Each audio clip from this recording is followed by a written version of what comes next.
ඔන්න ඔයාලට අද ගෙනල්ලා තියෙන්නේ ෆොන්ඩන්ට් කේක් එකක්. ඉතින් මේකේ තියෙන විශේෂත්වය තමයි ඔන්න ඔයා ෆොන්ඩන්ට් මේ කේක් කලාවට ආධුනිකයෙක් නම් ඔයාලට පොඩි අදහසක් ගන්න පුළුවන් වෙයි මේ ෆොන්ඩන්ට් එක එලා ගන්න විදිය ගැන. ඒ වගේම මෙතනදී මම ගහක ෆොන්ඩන්ට් ටොප් එකක් හදනවා. ඒක හදන විදියත් ඔයාලට බලා ගන්න පුළුවන්.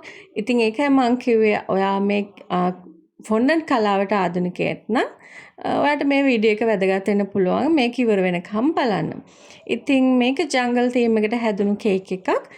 කස්ටමර් දුන්නු ඩිසයින් එකේ විදිහට අපි හදුවා. හැබැයි ටොපර්ස් යා රික්වෙස්ට් කරා ෆොන්ඩන්ට් නැතුව ටොයිස් තියන්න කියලා. ඒ බබා ඒ පුතාට පස්සේදී ඒක පාවිච්චි කරන්න පුළුවන් විදිහට කස්ටමර්ගේ රික්වෙස්ට් එකේ හැටියට තමයි අපි ටොයිස් පාවිච්චි කළේ. ඉතින් මෙන්න මේ විදිහට මම මුලින්ම ෆොන්ඩන්ට් එක හදාගෙන කොටසක් කපා ගන්නවා. මේකට මම පාවිච්චි කරලා තියෙන්නේ අයිවරි කලර් එක බොහොම පොඩි ප්‍රමාණයක්. ඉතින් මේ අයිවරි කලර් එකෙන් මේ වගේ තීරුවක් කපාගෙන මම කේක් එකේ භාගයක් වැහෙන විදිහට තමයි මුලින්ම මේක දාගන්නේ. මොකද මේකේ උඩ කොටස එන්නේ කොළ පාට විදියට. මොකද ජංගල් තීම් එක පොඩි කැලයක් වගේ නෝන නිසා ඩිසයින් එකේ හැටියට තිබුණේ කලර්ස් දෙකකින්. ඉතින් මම තීරණය කළා සම්පූර්ණයෙන්ම අයිවරි කලර් එක පාවිච්චි කරන්නේ නැතුව කොටසකට විතරක් දාලා මේකේ ෆොන්ඩන්ට් ප්‍රමාණය අඩු කරගන්න. නැත්නම් සම්පූර්ණයෙන්ම අයිවරිත් කවර් කරලා ආයෙ උඩින් ග්‍රීන් කලර් එකක් දැම්මොත් ලොකු ෆොන්ඩන්ට් ප්‍රමාණයක් මේකට ඕන වෙනවා සහ ඒක ඇත්තටම වැඩක් නෑ. මොකද මේක ලොකුවට කන්න ආස හිතන රසක් තියෙන දෙයක් නෙමෙයි නිසා.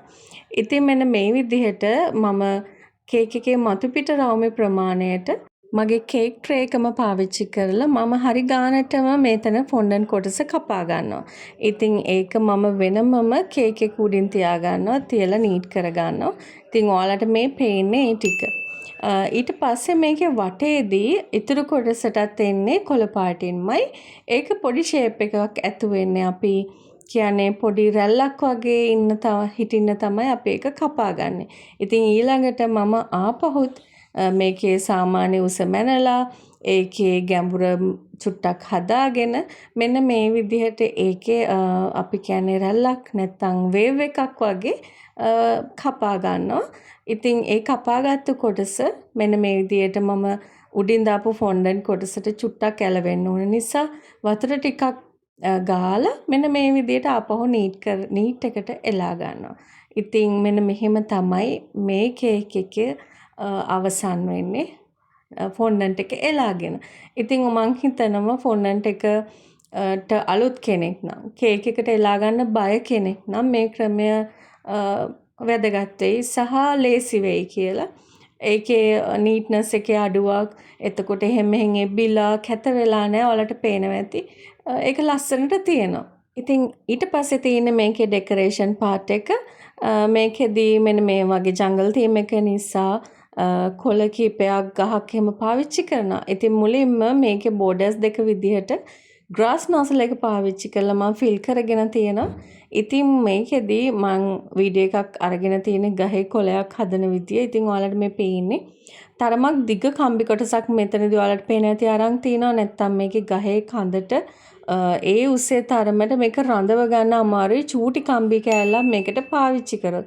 ඉතින් ගහේ කඳට ඒ කඳේ උස්ස තරමටම දිගක් ඉතුරු කරලා තමයි මෙතනදී මේ කොළය කපන්නේ. දැන් ඔයාලට පේන ඇති සාමාන්‍යයෙන් ඒ කොළයක හැඩය තමයි මම නිකන් කතරෙන් කපාගෙන වටේට පොඩි පොඩි කට්ස් දාගෙන මෙන්න මේ විදිහට ඒ කඳ ඇතුළට ඒක බස්සගන්න. ඒ වගේ කොළ කිහිපයක් දාලා මම ඒ ගහ හදාගෙන තියෙනවා. ඉතින් මට මෙතනදී ඒකේ කඳ කොටස හදාගන්න ටික වීඩියෝ කරලා නැහැ. මේ වගේ ටොපර්ස් හදන්න ඔයාලා ආසයි නම් ඉගෙන ගන්න කැමතියි නම් මට කමෙන්ට් එකක් දාලා තියන්න. මම අලුතෙන් වීඩියෝ එකක් ඔයාලට ගේන්න ටොපර්ස් හදනවා. ඉතින් මේ ඩිසයින් එකේ තිබුණු විදිහට හරි සිම්පල්වට කොළ කිහිපයක් මල් ටිකක් ඒ වගේ මේ බබාගේ නම ඒ බබාගේ වයස මම මෙතනදී එකතු කරලා තිනවා. ඒ වගේ මේකේ තිබුණු සත්තු ටික එයා රික්වෙස්ට් කරේ අපි කිව්වා වගේ ටොයිස්.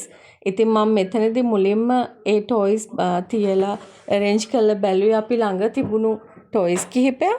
ඊට පස්සේ ඒ බබා ආස වුණු විදිහම ටොයි සෙට් එකක් අපි හොයලම ගත්තා. මොකද එයා ආසාවෙන්ම බලාපොරොත්තු වෙලා හිටපු ටොයි සෙට් එක එයාට ඕනෙමයි කියපු නිසා.